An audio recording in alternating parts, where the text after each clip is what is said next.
Иса пайгамбар Мариям энеден төрөлгөн улуу пайгамбарлардан бирөөсү. Күндөрдүн биринде Иса пайгамбар Сахра чөлдө бара жатат да, силерге окшогон бир жигитти жолуктуруп калат. Ал жигит койдун артында кой кайтарып жүрүп. Эмне кылып жүрүптү? Иса пайгамбар жанагы жигитке карап, өмүрүңдү койдун артында кой багуу менен, койчулук менен өткөзгөндөн көрө илим билим алсаң болмок. Эмне кылса болмок? Илим билим алсаң болмок дейт. Чөлдө жүргөн жөнөкөй карапайым кой кайтарып жүргөн бала Иса пайгамбарга карап, "Я наби Аллах, о Алланын пайгамбары, ахасту минал илми ситтан." Илимден 6 нерсени алганмын дейт. Илимден алтын алган дейт. Биринчиси: "Мадамал халал мавжудан ла а'кулул харама абада." Мадам iki деп коет. Эгер адал бар экен, адал бар турган кезде эч качан арам жебейм. Илимдин биринчиси эмне экен?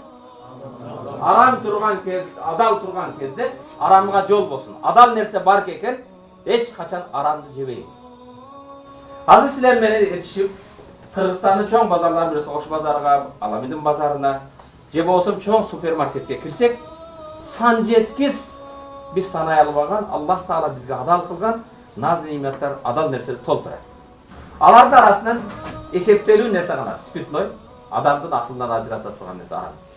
Ошондой эле чочконун эти канчалаган кайнатса да, канча бышырса да микробдор өлбөгөн чочконун эти.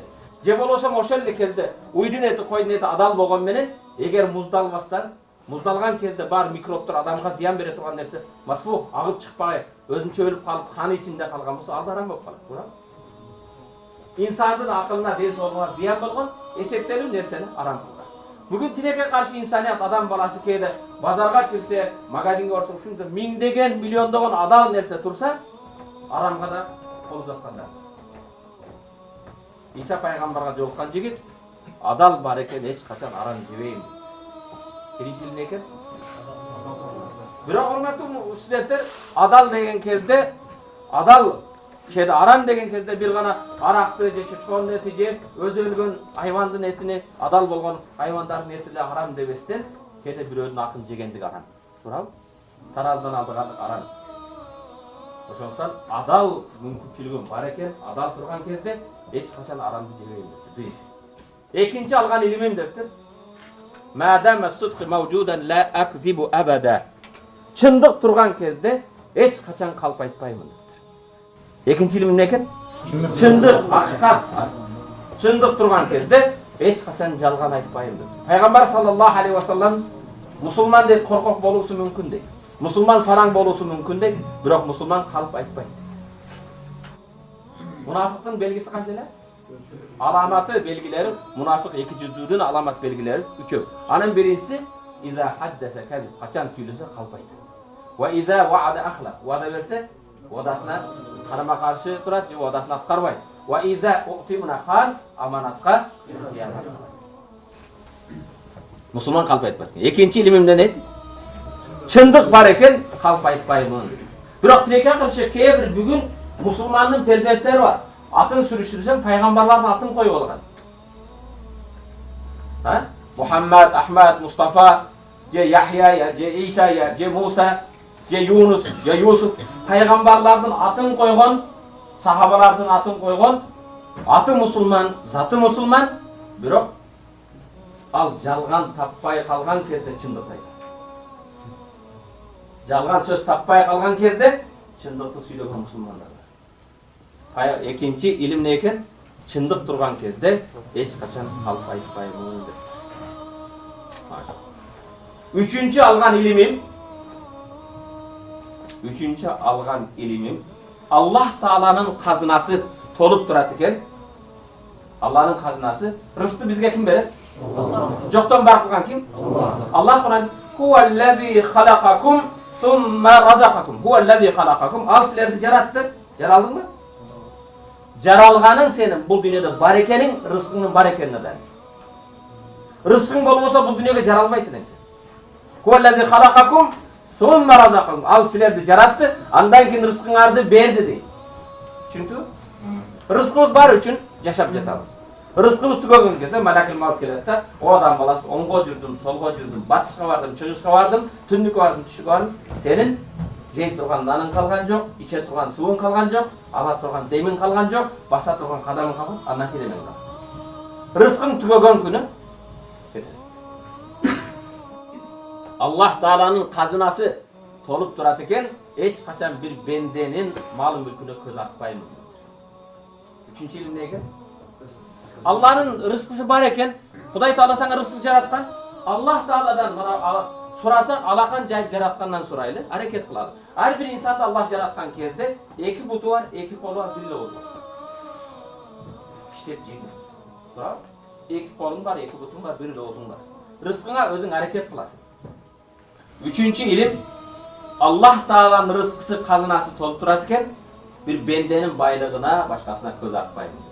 Биз кээде башкаларга жагынып ушунан бир нерсе алсамбы, башка кылсамбы, Аллах Тааладан сура да аракет кыл. Аракетиңе жараша берекетин берет. Андан кийин 4-чү илим. Менин алган 4-чү илимимде, 3-чү илим эмне экен? Алланын рызкысы бар экен, бирөөдүн байлыгына, башкага көз атпайт. Колуңарды узатсаң Аллах Таала узатат. Өзүңө окшогон чийкеттен жаралган бендеге кор болбой. Алган 4-чү илимим, билимимдей, өзүмдүн айыбым бар экен. Кимде айыбы жок? Өзүмдүн айыбым, кемчилигим бар экен, эч качан бирөөдүн кемчилиги менен, айыбы менен алек болбоймун. 4-чү алган илимим, менин өзүмдүн кемчилигим, айыбым бар экен, башкалардын айыбы менен алек болбостон, өзүмдүн кемчилигимди оңдоого аракет кылам. Каталарыма жаратканга жалбарып тообо кылам, өзүм менен алек болом. Тилекке каршы бүгүн, сиздерде бир аз туруп туруп. Тилекке каршы бүгүн эркектер аялдардан да өтүп кеткен. Эки эркектин башы бириккен кезде 3-4 отурса, бирөөдүн артынан гыйбат менен, бирөөдүн кемчилиги, бирөөдүн байлыгы, башкасы менен алек. Бирөөдүн этин жеш менен алек болот. 4-чү илим эмне экен? Андай болсо силердин да айыбыңар болсо, бирөөдүн айыбы менен алек болбогула. Түшүндүңбү? 5-чи алган илимим ушул дейт. О Иса пайгамбар менин 5-чи алган илимим дейт. Мен билемин дейт, шайтан өлгөн эмес дейт. Же өлгөнбү? Шайтандын жаназасына чакырдым силерди? Шайтан өлгөн эмес экенин билемин дейт. Андай боло турган болсо дейт, менин эң каттуу душманым шайтан дейт. Шайтанды жеңүүгө аракет кылам дейт. Мен бирөөдү, классташымды, же курсташымды, кошунамды, же компаньонумду душман эсептебейм. Менин эң каттуу душманым шайтан дейт. Шайтанга душман болуп, шайтанды жеңүүгө аракет кылам. Менин алган 6-чы илимим дейт. Эсиңерде калдыбы? Алган 6-чы илимим, менин бүгүн кадамым, бутум Бейиштин астанасын аттап өтө элекмин. Өткөн барбы? Бейиштин астанасын аттап өтө элекмин, Бейиштин босогосунан өтө элекмин. Андай боло турган болсо, Бейишке баруу үчүн аракет кылам, Бейишке алып бара турган амалдарды жасаймын дейт. О пайгамбар, мен алган ушу 6 илим бар. Иса пайгамбар карап туруп айтат. Сен алган илим адам атадан берки эң акыркы инсаниятка келе турган эң негизги илимдер экен дейт. Ушу илимдердин талабына амал кылгын, иншалла Аллах Таала сага бейишин насип болсун. Негизги биз берип жаткан илимдерде ушул нерсеге токтолот. Илимдин негизи эмне экен? Ушу 6 нерсеге токтолот экен. Ошондойбу?